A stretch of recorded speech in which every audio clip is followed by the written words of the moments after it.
Hello friends and welcome to Garden Glow. In our hurried world, finding stillness feels increasingly rare. Between endless notifications and constant demands, our minds rarely get the rest they crave. But there is another way.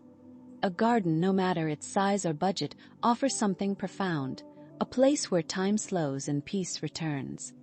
Creating depth in your outdoor space isn't about filling every corner or spending a fortune. It's about intention. Layering light and shadow, choosing plants that speak to your soul, allowing room for quiet moments to settle in.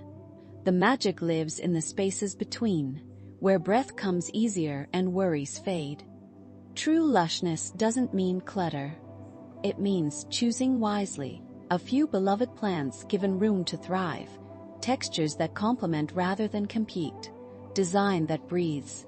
When we release the need to fill every inch, we create space for beauty to unfold naturally, affordably, and gracefully. Take a moment today to simply be in your garden. Notice how the light shifts, feel the earth beneath your feet. Let go of what needs doing and embrace what simply is. Your sanctuary is waiting, ready to restore what the world takes away.